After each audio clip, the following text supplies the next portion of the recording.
Hello दोस्तों, हमारे channel में आपको खुशामदीद है। ड्रामा सीरियल धोखा में कायनात आखिरकार थक हार कर अपने घर वापस आ जाती है और दूसरी तरफ अहमद और उसकी फैमिली का ड्रामा मुकम्मल तौर पर कामयाब हुआ है। उन्होंने जो ड्रामा रचाया था उसमें उनको कामयाबी मिल चुकी है। अहमद को पता है कि उसकी सारी की सारी जरूरियात तो कायनात ने ही पूरी करनी है, सारा फाइनेंशियल प्रॉब्लम्स उसी ने सॉल्व करनी है, इसीलिए वो कायनात की हमायत करता है और उसके खिलाफ जरा भी नहीं बोलता, बल्कि उल्टा कोमल को जलील करता है और उसको नीचा दिखाता है और कायनात को उससे ऊपर ले जाता है। और यहाँ तक कि अहमद ने कोमल को उसके कमरे से बेदखल कर दिया और कायनात को लेकर उसके कमरे में जाकर रात को सोया और कोमल को बाहर सोना पड़ा।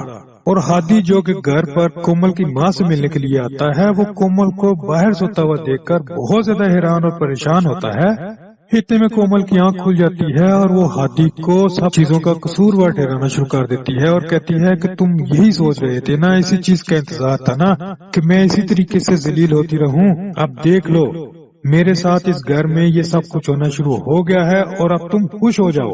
हादी कोमल से कहता है कि नीचे माँ तुम्हारा इंतजार कर रही है, तुम आओ उनसे मिलो। और जब कोमल उनसे आकर मिलती है तो उसकी माँ से कहती है कि मैं तुम्हें यहाँ इस जहन्नुम से ले जाने के लिए आई हूँ, मैं तुम्हें इस जगह पर जलील होने के लिए नहीं छोड़ सकती, तुम मेरे साथ चलो।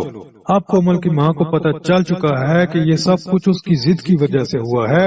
अगर वो जिद ना करती और हादी की बात मान लेती तो आज उसकी बेटी इस हाल में ना होती। कोमल अपनी माँ के साथ जाने से इनकार कर देती है और सीधा अहमद के कमरे में जाती है और वहाँ जाकर कायनात से लड़ाई झगड़ा शुरू कर देती है। तो अहमद और कायनात उसे कहते हैं कि ये कौन सा तरीका है बात करने का और तुम्हें किसी के कमरे में आने के एटिकेट्स नहीं है। तब कोमल को और ज्यादा गुस्सा आ जाता है और वो कहती है कि ये जिस कमरे में जिस फर्नीचर पर तुम बैठी हुई हो, ये मेरे माँ बाप का दिया हुआ है। लेकिन कायनात और कोमल दोनों को नहीं पता था कि अहमद ने उन दोनों के साथ धोखा किया है। वो उन दोनों को एक ही चीज दिखा दिखा कर कह रहा था कि ये उसकी, हालांकि वो उन दोनों से फ्रॉड कर रहा था।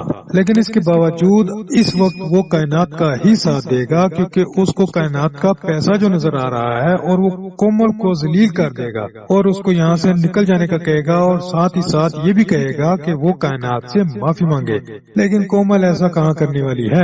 यहाँ तक ही नहीं बल्कि खाने की टेबल पर भी जब कोमल जाकर अहमद के साथ बैठती है तो उसकी सास उसको वहाँ से उठा देती है और अपने पास बिठा लेती है और कहती है कि ये कायनात की जगह है, इधर कायनात को बैठने दो।